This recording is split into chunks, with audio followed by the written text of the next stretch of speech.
नमस्कार दोस्तों, वकील साहब इंडिया में आपका स्वागत है। आज हमारे साथ श्री राजीव खोसला साहब, जो कि किसी पहचान के मुतहर नहीं हैं। कितनी बार बार एसोसिएशन डीबीए के अंदर प्रेसिडेंट रहे, सेक्रेटरी रहे, बार काउंसिल के मेंबर रहे, हाई कोर्ट बार एसोसिएशन के प्रेसिडेंट रहे। आज इस समय वो बीसीडी का इलेक्शन लड़ रहे हैं। आज जानते हैं कि उनका एजेंडा क्या है। पर्टिकुलरली जो यंग एडवोकेट हैं, कहा जाता है कि advocate are the guardian of society, और ये भी कहा जाता है कि advocate are the officer of the court. लेकिन आज जो वकीलों के साथ जातियाँ हो रही हैं, चाहे वो सहारनपुर में जातियाँ हुई हो, चाहे जनकपुरी थाने के अंदर हुई हो, तो इसको वो किस रूप के अंदर देखते हैं। जबकि आज की इनकी जो इमेज है, एक फाइटर की इमेज रही है। इनका इतिहास जो है, अगर आप देखा जाए तो किरण बेदी के टाइम से जाना जाता है। किस प्रकार किरण बेदी के टाइम के अंदर बार कैसे यूनाइटेड हुई, जो कि इन्हीं के अंडर लीडरशिप के अंदर हुई थी। लेकिन उसके बाद किस प्रकार बार के अंदर एक बिखराव आया, और जो इज्जत, जो डिग्निटी मिलनी चाहिए थी, वो आज की डेट में मिल नहीं पाई। आज जानते हैं खोसला साहब इस बारे में क्या कहना चाहेंगे। देखिए, पकड़ लीजिए साहब। सबसे बड़ी बात तो यह है, हम ऑफिसर कोर्ट हैं। गवर्नमेंट को हमें कुछ देना चाहिए था। हमारी ये क्लास ऐसी है जो कहते हैं ऑफिसर कोर्ट, पार्लियामेंट ने स्टेटस दे रखा है। इसके बावजूद भी जो हमें मिलना चाहिए वो मिला नहीं है।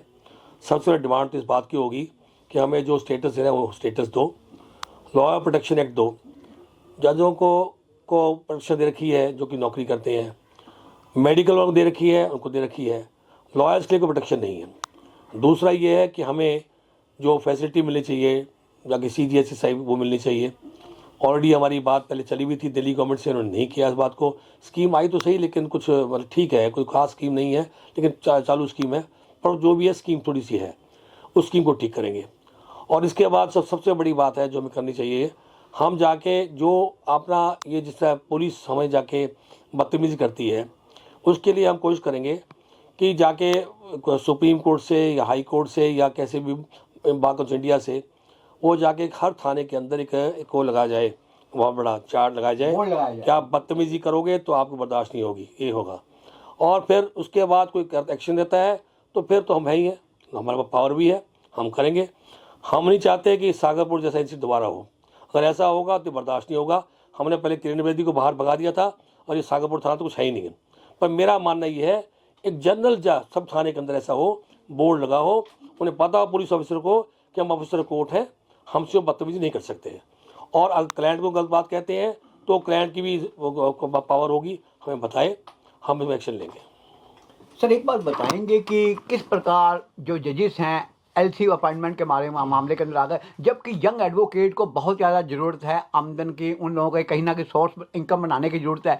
लेकिन जो कोर्टें जो है आर्बिट्रेटरी, चाहे वो LC के अपॉइंटमेंट कर रहे हैं, चाहे एविडेंस के पॉइंट ऑफ व्यू से कर रहे हैं, या लोकल कमीशन के अपॉइंटमेंट के बारे में किया जा रहा है, इस बाबत आप क्या कहना चाहेंगे। आप कुछ उनके खिलाफ कोई कार्रवाई करने के बारे में सोचते हैं, या कोई ऐसी गाइडलाइन बनाई जाने की ज़रूरत है, क्या कहना चाहेंगे सर आप। देखिए, अफसोस इसी बात का है कि आज के दिन करप्शन बहुत है। सभी जजेस अपने बच्चों को जाके हमें कमीशन देते हैं, भाई भतीजावाद बहुत है। अभी पीछे हमने केस किया था, हमारे चीफ जस्टिस साहब बड़े अच्छे हैं, तो उन्होंने एक ऑर्डर पास किया है, जजमेंट आया है। उसमें उन्होंने कहा कि रूल्स बनेंगे।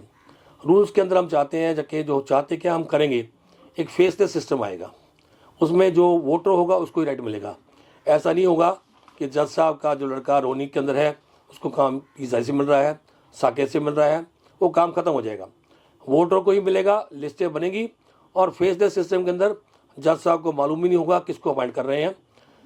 जो पैसा होगा वही बराबर होगा। दिल्ली में अगर पैसा है तो एक होगा, ऐसा नहीं होगा कि अपने बच्चों को तो 50,000 लाख रुपया, दूसरों को 20,000, ऐसा नहीं होगा। तो ये सिस्टम आएगा। तो मैं समझता हूँ इवन जो नए बच्चे हैं, नए जो हमारे जो लॉयर हैं, हमारे बच्चे हो गए, उनको भी कम से कम एक कमीशन जो है साल में मिल पाएगा, जो 1.5 से 2 लाख का होगा। बाकी जो बड़े वकील भी हैं उनको और मिलेगा, क्योंकि आजकल तो 5 लाख के कमीशन भी है। उसके बाद एविडेंस एक्ट भी है, उसके अंदर एविडेंस के लिए उनको जो आजकल LC पॉइंट होता है उनको काम मिलेगा। तो आप कहना ये, आप जानते हैं कि मिस्टर के मनन ने अल्टीमेटली कहा कि करप्शन की बात उठाई जजेस के बीच में, और इवन वेद प्रकाश शर्मा जी ने ये बात उठाई है। आप क्या समझते हैं इस बाबत, क्या वाकई इतनी करप्शन आ चुकी हुई है कि एक भरोसा उठने के चांसेस बने हुए हैं, क्या कहना चाहेंगे आप। देखिए, सबसे पहले तो हमने आवाज़ उठाई थी, हमने 95-96 के अंदर राजघाट के अंदर 2000 वकील गए थे, शपथ दी थी, ना तो हम करप्शन करेंगे ना होने देंगे, तब भी करप्शन थी। उसके बाद 2006 में आप जानते हैं सुप्रीम कोर्ट हमने घेराव किया, हम वहाँ गए, हमें दुख लगा कि एक हाईएस्ट लेवल पे करप्शन थी, हमने आवाज़ उठाई। उसके बाद जाके अभी भी जो बात आई थी तो मैंने कहा कि 90% करप्शन जो कह रहे हैं वो ठीक है, ऐसा चल रहा है। और उसके अंदर हमने डिमांड ये भी की कि जो जजेस कह रहे हैं साहब ये तो एनॉमनस लेटर है, इसमें कुछ कोई बात ऐसी नहीं है। भाई देखिए, कंटेम्प्ट ऑफ कोर्ट के अंदर लोग डरते हैं, सही बात कह नहीं सकते, आप कुछ कहेंगे तो आप उनको टांग देते हैं, जज साहब टांग देते हैं। तो इसके लिए अब एक सोल्यूशन बनाया हम एक वेबसाइट बनाएंगे। उसके अंदर क्या होगा, अगर मान लो एनॉमनस कंप्लेंट भी है और उसमें मटेरियल है तो उसके खिलाफ एक्शन लिया जाएगा, ये हम काम करेंगे। सर मैं दोबारा क्वेश्चन करूँगा कि ये सीएम मेडिक्लेम जो स्कीम है, आप इसके अंदर क्या और इम्प्रूवमेंट करना चाहेंगे कि जो अल्टीमेटली जिस प्रकार आप देखते हैं जजेस को इतना बेनिफिट मिल रहे हैं, we are also officer of the court, क्या उसी पैटर्न के ऊपर क्या आप हम नहीं चल सकते, क्या करना चाहेंगे आप? देखिए, जब हमने मोदी जी को पहले सपोर्ट किया था, उसके बाद केजरीवाल आ गया, क्योंकि किरण बेदी आई थी तो हमें मजबूरी में उनको केजरीवाल सपोर्ट करना पड़ा। स्कीम उसको भी हमारे मन में थी कि हमें वो स्कीम दी जाए जो कि बराबर हो एडीजे के, डीजीएचएस स्कीम। लेकिन बाद में पता नहीं, अफसोस ये है कि उन्होंने स्कीम को बहुत हल्का कर दिया। चलो कुछ थोड़ा बहुत दिया। अब हम चाहते हैं कि वैसी स्कीम जो फैसिलिटीज़ एडीजे के, हमारा स्टेटस भी बराबर है, हम लोग उनसे कम नहीं हैं, बल्कि हम तो उनको जाके हमारी वजह से ही केस होते हैं, हम लोग आर्गू करते हैं, ऑफिसर कोर्ट है। जो फैसिलिटी मिलती है एडीजे को वही फैसिलिटी क्यों मिलनी चाहिए। उसके लिए थोड़ा बहुत पैसा जो लगता है हम देंगे, जैसे वो देते हम भी देंगे। पर ऐसा होगा अगर उनको 20,000 कमरा मिलता है, हम भी उस कम चाहते हैं। हम नहीं चाहते कि चाहे 5 लाख की स्कीम के अंदर एक छोटे से कमरे के अंदर जहाँ 6 लोग बैठे हों, वहाँ हमारा आदमी वकील वहाँ बैठे। तो ये हम चाहते हैं डीजे स्कीम आएगी और लेके आएंगे। सर आप क्या मैसेज देना चाहेंगे यंग बच्चों को, यंग एडवोकेट को, कि उन्हें किस प्रकार की, और आप उनको एश्योरेंस क्या देना चाहेंगे? एक ही एश्योरेंस देना चाहता हूँ। एक तो सीनियर जो हैं उनको भी चाहिए जाके वो अपने जो भी जूनियर आते हैं उनको पैसा दें, उनको हिम्मत दें, उनको काम दें, उनको पढ़ाए जाके, खुद जाके जब कोर्ट में जाएं तो वो थोड़ा केस के बाद जानते हों। दूसरा है कि मिनिमम स्टेटमेंट तो मिलना चाहिए ना। अभी मैं तो शुरू से कह रहा हूँ कि 20,000 कम से कम बहुत कम है, 20,000 मिलना ही चाहिए। अब आज पता लगा है मुझे कि बाघ को जो इंडिया ने भी कह दिया है, तो जो हम एलसी स्कीम लेके आ रहे हैं उसमें कम से कम एक एलसी तो लोगों को मिलेगा 1.5-2 लाख का। फिर सीनियर भी देंगे तो 20,000 तो लोगों को मिल ही जाएगा। हालांकि मैं समझता हूँ 20,000 ही कम है, आगे वाले टाइम में ज़्यादा बढ़ेगा। सर आपने हाई कोर्ट के अंदर पार्किंग की प्रॉब्लम को बहुत अच्छे ढंग से टैकल किया, नहीं तो अदरवाइज तो ये तो पेड पार्किंग कर रहे थे एडवोकेट के लिए भी, लेकिन आपके एफर्ट्स की वजह से जो है पार्किंग की प्रॉब्लम और अल्टीमेटली फ्री ऑफ कॉस्ट हुआ, वो तो आप लोगों ने की। अब ये शटल सेवा जो है, जो बसेस है, इस बाबत जो लोगों की ट्रांसपोर्टेशन की प्रॉब्लम्स है, उसको आप किस नज़र से देखते हैं, उसको कैसे हल किया जा सकता है? देखिए, एक बड़ी अच्छी बात आपने कही, एक बहुत बड़ा मुद्दा है। कुछ अफसोस की बात यह है कि जो जजेस को समझना चाहिए कि हम ऑफिसर कोर्ट हैं, हमें इज्जत देनी चाहिए, वो इज्जत ख़त्म हो रही है। मैं जब हाई कोर्ट बना, प्रेसिडेंट बना, तो मुझे बड़ा आश्चर्य हुआ कि एक चपरासी कोर्ट का है, उसको तो फ्री पार्किंग थी, लेकिन लॉयर को पैसे देने पड़ते थे। कोर्ट जाने के लिए, कोर्ट में पेश होने के लिए गाड़ी खड़ी होगी तो पैसे देने पड़ते थे, वो ख़त्म कराई। तो ये तो ज़रूरी था। दूसरे मुद्दे और भी बहुत हैं जो आप कह रहे हैं, जाके हम उसके अंदर काम भी करेंगे। और जहाँ तक बात बसेस की है, शटल बस सर्विस की हमारे यहाँ बड़ी अच्छी चलती थी, बड़ी पार्किंग समस्या थी हाई कोर्ट के अंदर, सभी कोर्टों में है। भाई अफसोस की बात है कि किसी ने जिसने भी कोर्ट बनाई है ध्यान रखा ही नहीं है। नई कोर्ट बन रही है, कम से कम वहाँ तो पार्किंग होनी चाहिए, पब्लिक के लिए नहीं है। तो उसके लिए हमने सोचा चलो एक बस चलाते हैं, वकीलों की बसें जो गाड़ी जाती हैं, भीड़ हो जाती है, सड़क पर भीड़ होती है, पार्किंग मिलती नहीं है, तो कोशिश की गई। तो मैंने कोर्ट के अंदर से एक फैसला लिया, चीफ जस्टिस साहब का धन्यवाद उन्होंने किया। तो बसें 6 बसें 30 तारीख के लिए अब चली सेंक्शन है, पटियाला हाउस भी सेंक्शन है, हाईकोर्ट साकेत सेंक्शन है। लेकिन उसके अंदर जो एसोसिएशन काम करना चाहिए, अभी तक ना तो पार्किंग स्पेस है वहाँ, ना ही उनकी टाइमिंग है, ये थोड़ी कमियाँ हैं, मैं सोचता दूर हो जाएंगी। सर आप एक बात बताइए, आप मेरे ख्याल 5 या 6 बार बार काउंसिल के मेंबर रहे, लेकिन एक बार भी आप ना तो चेयरमैन बने, ना वाइस चेयरमैन बने, ना ऑनरेरी सेक्रेटरी बने। क्या आप समझते हैं कि ये कोई खौफ है कि अगर आप सामने आएंगे तो इनको आप लोग ओवर पावर्ड कर जाएंगे? ऐसा क्या है कि अल्टीमेटली, जबकि आप डिजर्व करते हैं हर चीज़ के बारे में, क्या कहना चाहेंगे, क्या कहना चाहेंगे सर इस बाबत जो है? देखिए, मैं तो एक बात जानता हूँ जी, जब लोगों ने मुझे चुना है तो जो काम गलत होगा बोलना पड़ेगा।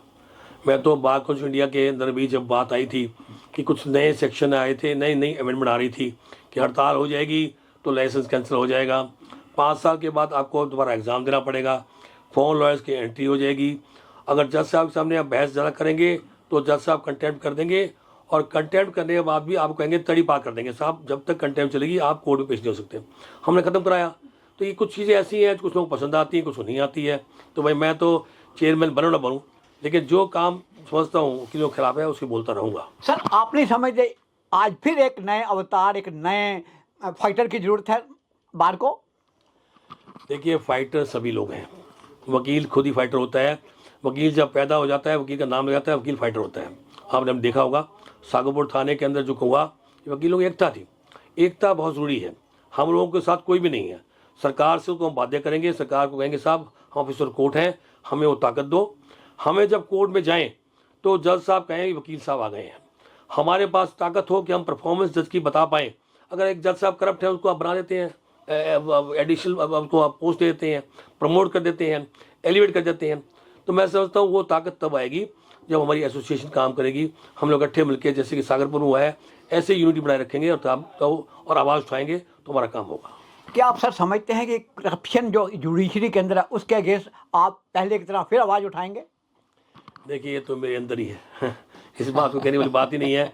मैं शुरू से कहता हूँ, अभी भी जब 90% की बात आई थी मैंने लिख के दिया चीफ जस्टिस साहब को कि साहब आप जाके एक्शन तो लो।